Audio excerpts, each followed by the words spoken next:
Como última ponencia, vamos a presentar al licenciado Anthony Aquino Ramírez.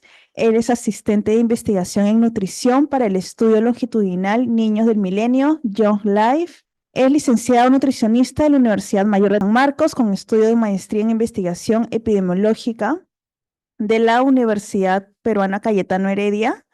Actualmente es asistente de investigación para el estudio longitudinal de Niños del Milenio. Está enfocado en la epidemiología nutricional con especial énfasis en el estudio de la dieta y el estado nutricional relacionado con las enfermedades crónicas en población de países de ingresos medios y bajos. Muchas gracias, ¿qué tal? Tengo breve tiempo, creo, para dar a conocer estos importantes hallazgos que se han hecho con información que es algo diferente a lo que comúnmente encontrar en otro tipo de estudios que los han visto antes, han podido haber visto terapias, han podido haber visto intervenciones, pero en este caso lo que vamos a ver es otro tipo de estudios que se puedan realizar a nivel de poblaciones o a nivel de grupos grandes, como los estudios longitudinales, ¿no? Todo lo que nos ha antecedido son estudios transversales, es decir, que son como una foto que solo captura ese momento, pero lo que vengo a compartir con ustedes son un álbum de fotos, porque hemos podido ver en el tiempo cómo ha ido cambiando la vida de un grupo de jóvenes en el Perú, pero también de otros países. Vamos a ver unos temas bastante generales respecto a investigación para dar a conocer qué es lo que se sabe hasta el momento con datos peruanos sobre la malnutrición, ¿ok? Que es algo muy común en todos los países de ingresos bajos y medios.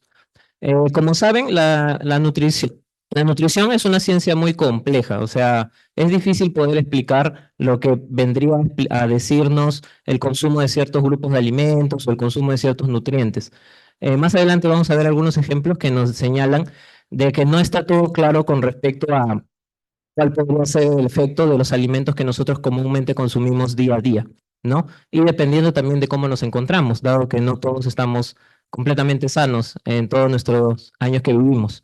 En ese aspecto vemos también de que para la nutrición no es suficiente un tipo de estudio, o sea, no es sencillo solamente ver qué es lo que ocurre en China, como decía Desiree, qué es lo que ocurre en Brasil, sino qué es lo que ocurre en los países donde hay muchas características que nos hacen particulares, ¿no? Como en la región de Latinoamérica es más frecuente la pobreza, por ejemplo, pero en otros países donde la población pobre es poco representativa, esos problemas que acarrea la pobreza se pueden solucionar quizás más rápido, pero acá puede costar un poco más de tiempo, ¿no? Es algo más difícil. En ese aspecto también queremos dar a conocer que poder nosotros proponer un estudio, hay muchas dificultades que nosotros tenemos al momento de plantearlo, ¿no? Ustedes saben, por ejemplo, lo que comentaba el CIDE, ¿no? Que tenemos una población pequeña para hacer un estudio que tenga que ver con pacientes con cáncer, y eso es difícil de conseguir en el sentido de que la población con cáncer se encuentra en todo el país, pero se encuentra principalmente en los hospitales donde más podríamos encontrar el tratamiento para sus enfermedades. Entonces, a veces es muy difícil controlar todo eso, porque la capacidad que uno tiene para poder conseguir los participantes que va a seleccionar un estudio limita muchas veces lo que nosotros quisiéramos hacer como investigación.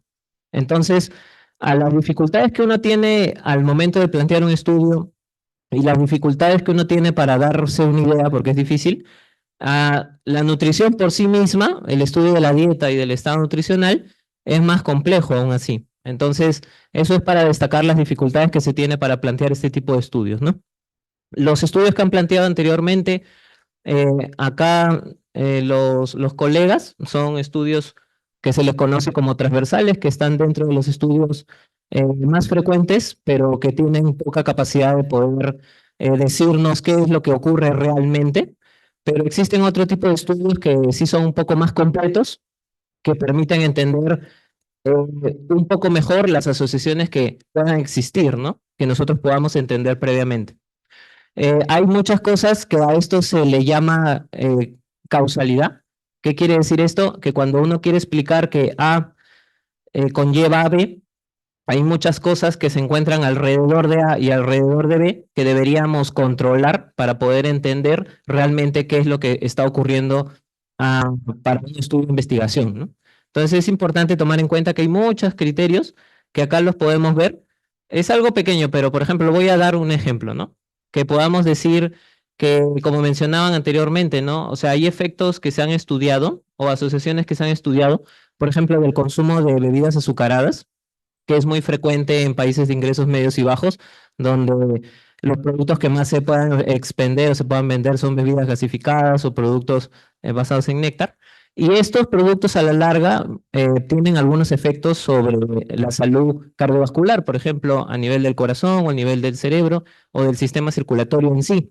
Y esa evidencia que se tiene actualmente sobre el consumo de bebidas azucaradas podemos ver en la línea final que estoy señalando, es bastante consistente en el sentido de que viéndolo aquí en el Perú, viéndolo ya en la China, seleccionando participantes de un grupo grande o seleccionando participantes de un grupo pequeño, es bastante claro la asociación negativa que pueda tener este consumo de bebidas azucaradas, que es el ejemplo que ustedes quizás pueden tener un poco más al alcance para entender cuál es el fenómeno, ¿no? Porque todos damos la recomendación de que eviten o reduzcan el consumo de bebidas azucaradas, ¿no?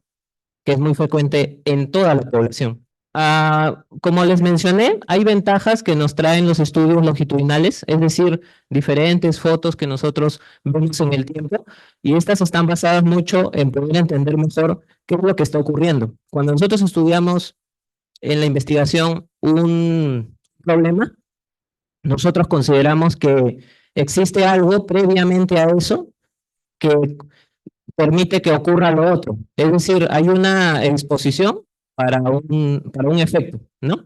Entonces, eso es lo que nos permite entender un poco mejor los estudios longitudinales, porque muchas veces las personas cuando nosotros las entrevistamos o le queremos preguntar si es que ha tenido algún estado de cáncer, si es que ha tenido alguna enfermedad crónica o si es que ha tenido eh, un hábito de consumir muchas bebidas gaseosas, que es el ejemplo que estoy citando, hay muchas personas que no recuerdan bien lo que han hecho hasta el día anterior o de lo que han hecho días pasados, ¿no? Entonces, con estudios longitudinales reducimos eso para que las personas nos puedan explicar un poco mejor qué fue lo que ocurrió, para que luego entendamos lo que podría ser el sobrepeso, la obesidad, la desnutrición, ¿no? Ese tipo de cosas. Y bueno, también tiene ciertas desventajas, pero pueden estar muchas veces asociados a que estos estudios son difíciles cuando nosotros queremos implementarlos porque cuestan mucho, ¿no? O sea, es difícil captar a una persona y luego seguirla en el tiempo, ¿no? Pero el estudio que quería presentar ahora sí lo ha logrado. Es un estudio que empezó en el año 2002, captando un grupo de 2.170 y tantos niños, que eran dos grupos, un grupo que tenía 0 años o un año al momento que se le encontró, que fue en el 2000, y un grupo que tenía 8 años para el mismo tiempo, en el 2002. Como recordarán, el 2002 y en adelante ha sido un periodo bastante ostentoso para el Perú en temas económicos, ha traído bastantes efectos sobre la pobreza, y este estudio buscaba entender qué es lo que ocurría en los hogares de estos niños para poder entender el fenómeno de la pobreza. Que, como ustedes saben, la pobreza acarrea muchas cosas: problemas económicos, problemas de salud, problemas familiares, ahora que hay temas más importantes también como el de salud mental. Eso tiene que ver a veces con la pobreza. Bueno, este estudio lo que hizo fue seguir en el tiempo y actualmente los está siguiendo. La edad actual de estos niños es que en el grupo más joven tienen 22 años y en el grupo más eh, adulto tienen 29 años. Entonces, conocemos sus trayectorias de vida respecto a temas como su salud, a temas como su educación, su trabajo, eh, a temas de su estado nutricional, que es el tema que vamos a ver ahora. Entonces, entendemos aspectos relevantes de la vida que nosotros quizás nos pueda permitir entender qué es lo que se puede hacer en el país. Entonces, el estudio de los niños del milenio tiene aportes relevantes en temas de políticas públicas que puedan estar un poco más enfocadas en temas de educación, de trabajo, pero también algunos aportes relevantes a nivel de la nutrición, viéndolo desde el aspecto del estado nutricional. En ese caso, vemos que el estudio de niños del milenio no se desarrolla en Lima, se desarrolla en todo el país y es una muestra bastante representativa de los grupos más con desventajas económicas a nivel nacional, ¿no? Esta muestra ha sido seleccionada cogiendo al 95% de la población que tiene ingresos económicos medios bajos y no considera al grupo más rico porque, bueno, queremos entender la pobreza, ¿no? Entonces, este grupo está en seguimiento actualmente y ya está en una ronda número 7, ¿no? Entonces, desde el 2002 hasta el 2024 actualmente se conoce 22 años de historia de un grupo de participantes, jóvenes, niños. Bueno, empezaron como niños y ahora son adultos. Y bueno, para esta revisión que les quería comentar, porque yo no he traído un estudio, he traído 12, pero no los voy a decir todos porque creo que el tiempo es algo corto, pero vamos a dar los puntos más importantes que significan los aportes que ha dado el estudio de Niños del Milenio. En ese aspecto, queremos entender si en los niños y niñas del estudio del milenio existen factores de riesgo y factores protectores en comparación a no presentar estos factores, si tienen algunos efectos sobre la malnutrición por deficiencia y por exceso durante el curso de vida, porque acá podemos ver la primera la infancia, la adolescencia y ahorita la adultez joven en la cual se encuentran la mayoría de estos jóvenes. En ese aspecto, quería que tomen en cuenta de que hay muchos estudios que ya se han hecho previamente y han permitido ejemplificarse en este tipo de modelos que se le llama, en inglés es framework, pero permite entender un poco mejor cuáles son los efectos de todos los factores respecto a un tema principal. El tema principal que acá nos atrae es la malnutrición en este caso como alguna alteración sobre el estado nutricional antropométrico, ¿no? Por ejemplo, la desnutrición, la obesidad, esos tipos de problemas que son frecuentes en muchos países. Entonces hay factores que se encuentran alrededor del tema principal que nosotros queremos estudiar que permitirían saber cómo prevenir o cómo evitar a futuro que vuelvan a ocurrir este tipo de consecuencias, porque la malnutrición tiene consecuencias a nivel individual, a nivel familiar, en todos los tipos de niveles, tiene un efecto tener un problema de talla baja o tener un problema de exceso de peso. Entonces eso lo veremos más adelante. Hay modelos que explican que básicamente lo que tú consumes y lo que tú haces tiene un efecto sobre tu estado nutricional, porque obviamente nosotros cuando vamos a consulta nos dicen que debemos hacer ejercicio, debemos cambiar nuestra dieta, y es verdad porque tiene efectos directos sobre el estado nutricional. Y lo mismo ocurre con los niños y con las madres, ¿no? Que están en edad fértil, y todo esto tiene como causas cosas que pueden ser a nivel general como temas de gobierno, temas de contexto, como también pueden ser temas a nivel del hogar o temas a nivel local o nacional. Entonces, la nutrición, para que ustedes vean, tiene un efecto, tiene bastantes causas que pueden estar relacionadas mucho con lo que desde el gobierno se toma, ¿no? Entonces, eso es para que puedan entender que no es un fenómeno que se pueda solucionar solo en la casa, sino que necesita de intervenciones grandes a nivel país para reducir estos tipos de problemas, ¿no? Más adelante vamos a ver todos estos indicadores. Como ustedes saben, el índice de masa corporal es muy frecuente que puede ser utilizado en estudios poblacionales. Es una medida sencilla de poder entender la relación que existe entre el peso y la talla, pero también para poder ver a qué está más relacionado esto, ¿no? Y como ustedes saben, en los niños no se usan los mismos indicadores, sino que en los niños se utilizan indicadores eh, relacionados al peso y la talla y la edad. Y estos están ejemplificados en tablas internacionales que recolectó información de todo, de un grupo, una muestra aleatoria de múltiples países que nos permitiría compararlos con ellos. Entonces, lo que se hace con estos indicadores es ver el estado actual del niño, por ejemplo, ver su proporción entre talla y edad y compararlo con un estándar que lo podría representar si fuera totalmente sano. Entonces, estas comparaciones que se hacen de indicadores de crecimiento son también utilizados para la investigación porque nos permite saber en qué situación se encuentran los niños, ¿no? La particularidad de lo que estamos viendo ahora es que no lo estamos viendo solamente en un momento, sino que lo estamos viendo en diferentes momentos y veríamos cómo se forman esas curvas de crecimiento para entender si realmente los niños están desarrollándose adecuadamente para poder ver a qué se debe todo esto, ¿no? ¿Por qué algunos sí, por qué algunos no? Entonces, viéndolo desde la infancia, por ejemplo, hay estudios recientes que se han publicado que habían encontrado que en el grupo que nosotros estamos estudiando de los niños del milenio, que es una muestra en 4 países de ingresos medios bajos del sur del mundo, el Perú entre ellos, habían reportado un 30% de desnutrición, lo cual es bastante alto porque en el departamento de Huancavelica, no recuerdo ahorita el tercero, pero hay prevalencias muy altas de lo que es la desnutrición, ¿no? Es decir, la talla baja para los niños. Pero en este estudio también se encontró un 30%, pero dado el tiempo que se ha podido estudiar a estos participantes, se ha visto que la influencia que tiene el grado de educación de la madre, es decir, la formación que ha tenido la mamá, contribuye favorablemente a la reducción de la desnutrición en estos niños. ¿Qué quiere decir eso? Que el rol que tiene la madre, destacando ahora la madre, eh, permite que los niños que tienen desnutrición crónica puedan recuperarse en un periodo corto, por ejemplo, de 8 años que se había hecho este estudio, esta parte del estudio, para poder entender que mientras más nivel educativo tenía la madre, por ejemplo, niveles de primaria, secundaria o superiores, reducían las chances de tener desnutrición crónica en los niños. ¿Eso qué quiere decir? Que sí tiene un impacto importante eh, si la madre tiene acceso a mayor formación educativa, por ejemplo, ¿no?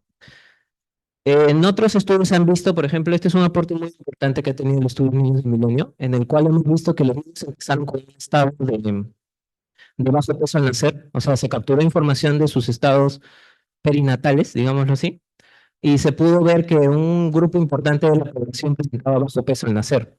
Y como ustedes saben, el bajo peso al nacer tiene impactos directos sobre la nutrición, pero también sobre el desarrollo de los niños.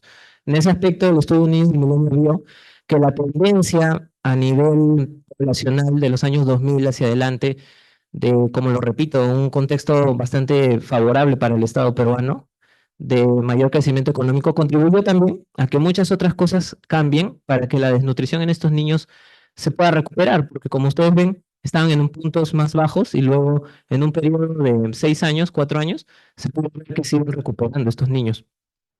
Sin embargo, lo que resalta este estudio es que la presencia de bajo peso al nacer de los niños del milenio, en promedio fue reduciéndose puntos porcentuales hasta un nivel de la mitad. El tema es que estos niños, a pesar de tener recuperación de su bajo peso, también presentaron lo que es talla baja. Y eso es un problema muy frecuente en el Perú porque el promedio de la población en talla está por debajo de los niveles ideales para un país, por ejemplo, de ingresos altos, donde en la población peruana las mujeres en promedio adultas están en 1,45 m, no, perdón, 1,50 m, y en los hombres 1,68 m, 1,70 m. Entonces estamos bastante lejos de ello. Pero puede ser que a muchas de esas personas que están por debajo de esos promedios hayan tenido un antecedente de bajo peso al nacer. Y eso no ha permitido probablemente de que se recuperen en su talla, ¿no? Entonces tiene un importante efecto entender el antecedente de bajo peso al nacer de los niños, porque a pesar de que puedan recuperarse, esos no se recuperan completamente, pues sí continúan con desnutrición crónica, por ejemplo, ¿no? Porque son problemas distintos.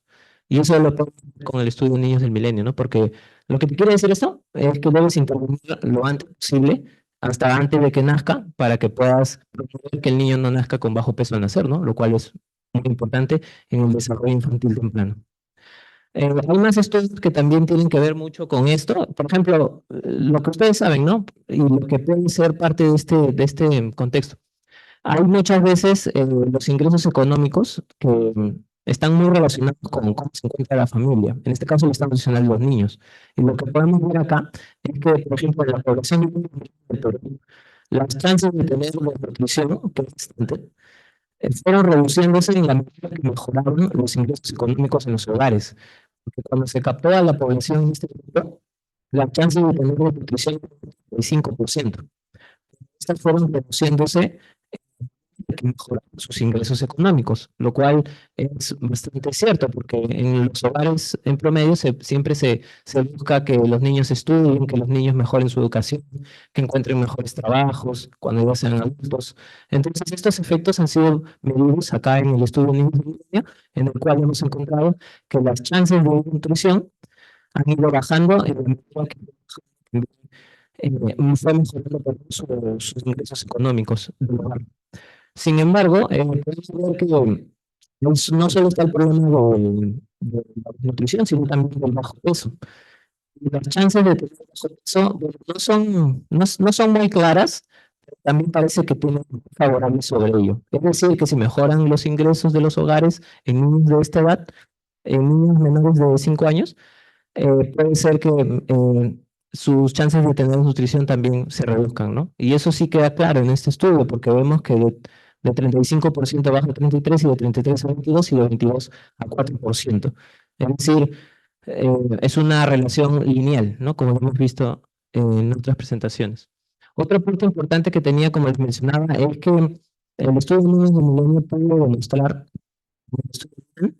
que los niños se podían recuperar de la desnutrición crónica. Y eso lo habíamos observado cuando buscábamos diferencias entre la primera medición que se hizo en el 2002 con la medida que se hizo en el 2004, 2004. Y vimos que esas diferencias fueron del 12%, y esta reducción de la prevalencia de nutrición fue proporcional también a lo que se ha encontrado a nivel del país, porque en el país también han mejorado los niños en temas de desnutrición, van empeorando en otros problemas como la obesidad, ¿no? Entonces, hay cosas que dependen mucho quizás de los aspectos económicos, como lo hemos visto, la desnutrición tiene que ver mucho con aspectos socioeconómicos, pero los aspectos socioeconómicos, si bien benefician para una cosa, también al parecer perjudican para la otra. Y eso es lo que también hemos visto en la siguiente etapa de vida. Eh, hemos visto esto, como les mencionaba, que en el tiempo hay personas que han tenido desnutrición, pero también han tenido obesidad o el índice de masa corporal en niños mayor de 1 o mayor de 2. Y hemos visto que en el tiempo han ido cambiando estas prevalencias. Por ejemplo, podemos ver que niños con sobrepeso, con obesidad, empezaron en un 41%, fue bajando un 31, un 27, un 32, y los niños que tenían un estado nutricional normal, bueno, eran su parte complementaria, ¿no? Pero como vemos, hay una etapa de la vida que es entre los 8 y los 12 años, en los cuales las prevalencias han ido bajando en un grupo, pero no en el otro. Y eso es algo interesante porque nos trae a colación el siguiente tema, que era con respecto a la maduración sexual. Ustedes saben que los cambios hormonales de forma natural en el organismo en niños y niñas ocurre entre 10 y 14 años. Y eso es importante poder entenderlo, ¿no? Y eso hemos visto, por ejemplo, la cuarta parte de la población de las mujeres en el grupo que era más pequeño, tuvo menarquia antes de los 12 años. Y eso tiene ciertas implicancias porque el retraso, el adelanto de este proceso natural tiene repercusiones sobre la obesidad, por ejemplo. Personas que tengan inicios de periodo menstrual mucho antes o mucho después tienen una relación respecto a esto. Y bueno, hemos podido entender mujeres y hombres, por ejemplo, el cambio de voz y crecimiento del público, mediante preguntas reservadas, porque es difícil hacer estas consultas de forma directa a los participantes, fue anónimo, pero se pudo recolectar ese tipo de información. Aunque algo importante también es que si bien queríamos entender el tema de la maduración sexual, ha sido difícil recolectar estos datos, porque muchas veces algunos participantes no tenían la intención de querer decirnos la realidad de este tema, o sus padres o ellos mismos. Entonces, tenemos información, pero es un poco limitada sobre ello. Pero igual ha sido importante porque nos ha permitido ver otro tipo de cosas. Estas como las que le presento. Pero ha habido niños en los cuales se presentó la obesidad en un periodo de tiempo. Me parece que este fue hasta cuando tenían 12 y 18 años. Por ejemplo, los niños que presentaban obesidad, o sea, durante el tiempo que los hemos visto, desarrollaron o tuvieron obesidad. Aquellos que tenían el antecedente de desnutrición crónica o stunting, como les había dicho, y tienen en su hogar, o bueno, estaba viviendo con ellos un niño con obesidad, tenían más chances, en este caso, de presentar este tipo de fenómeno, ¿no? O sea, la obesidad estuvo muy relacionada con un niño con talla baja y con obesidad. Y eso es bastante cierto porque nosotros adoptamos muchas veces las patrones, las conductas de nuestros padres, pero algo importante que aporta el estudio de niños muy bien es que el estado nutricional de la madre es una forma indirecta de saber si el niño puede desarrollar obesidad o no. Y a esto nosotros bueno, vimos que lo habían estudiado como la doble carga de malnutrición, el cual es un fenómeno actual en el cual coexisten en un mismo hogar personas con desnutrición, con obesidad, con anemia también. Y bueno, esto es algo recurrente actualmente en el mundo, ¿no? Que siempre ha variado mucho el estado nutricional de la población, pero ahora se están observando problemas más complejos en los cuales vemos que tener obesidad o desarrollar obesidad en la infancia puede tener mucho que ver con tu antecedente individual de tu baja y la obesidad de tu antecesora, ¿no? De tu madre. Eh, Eso vemos que va cambiando, ¿no? En el tiempo y es importante también poder evaluarlo. Ya viendo temas de adultez, por ejemplo, si ya nosotros vimos que hay personas que tienen obesidad en el tiempo, desarrollaron obesidad en el tiempo, y esto se debe muchas veces a cómo están en su hogar y cómo se encuentran ellos desde la infancia con talla baja, podemos observar también de que estas chances o estas probabilidades de tener talla baja van variando de acuerdo a la etapa de vida en la cual nosotros observamos. ¿Qué quiere decir? Que las chances de desnutrición han ido bajando. Podemos ver acá que estas flechitas van bajando, pero hay algunas chances de, em, acá, de desnutrición que fueron bajando con el tiempo, lo cual es correcto, pero no se presentaron en ambos grupos, sino que dependía mucho en qué momento habían nacido estos niños. Los niños que vienen del 94, como yo, los niños que vienen del 93, 92, en comparación con los niños del 2000, son niños que han crecido en contextos distintos, y los que arrastran más problemas con obesidad en la actualidad son los niños del 2000, ¿ok? Entonces, este estudio ha permitido entender que estas flechitas que nosotros vemos que están por encima de estas otras flechitas, tienen que ver mucho en qué contexto se desarrollaron los niños. Entonces, es importante entender este tipo de fenómenos porque fueron situaciones distintas y eso queremos seguir entendiendo ahora en el tiempo, ¿no?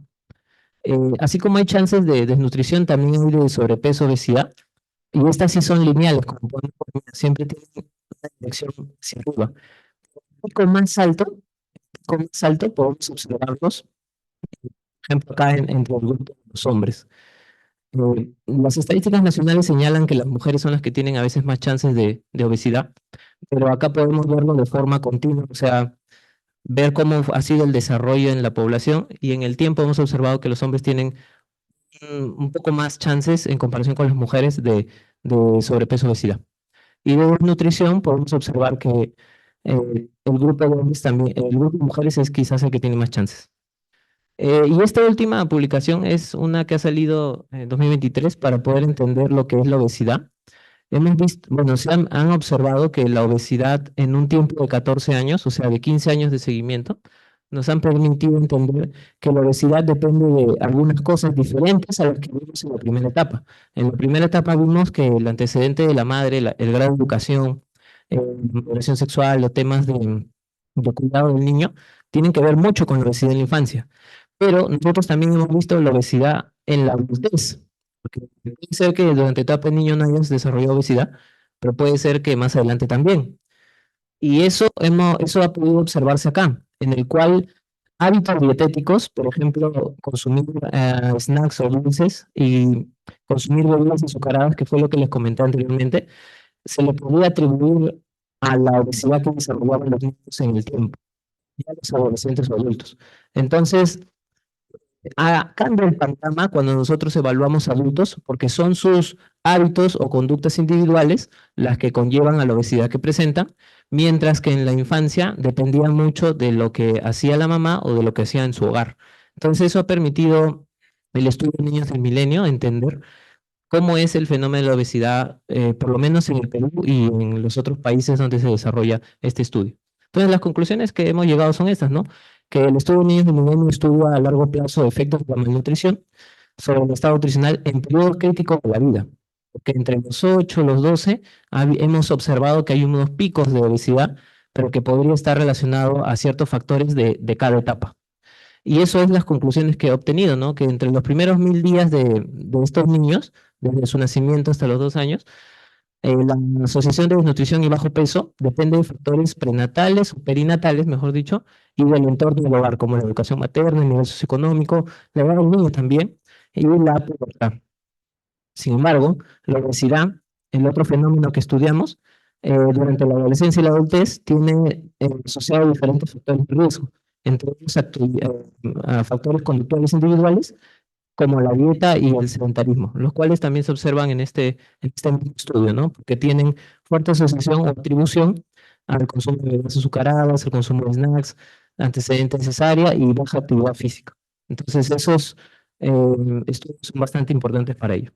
Bueno, hay una bibliografía que pueden verla o revisarla. Y bueno, yo sí siempre tengo que agradecer a las instituciones que llevan a cargo esto. Yo pertenezco al Instituto de Investigación Nutricional y el estudio y el Grupo de Análisis para el Desarrollo también que contribuyen a los otros componentes de este estudio de investigación longitudinal del país. Y si quieren más información, lo pueden revisar en esta página web en la cual está todo lo que he mencionado anteriormente. Muchas gracias.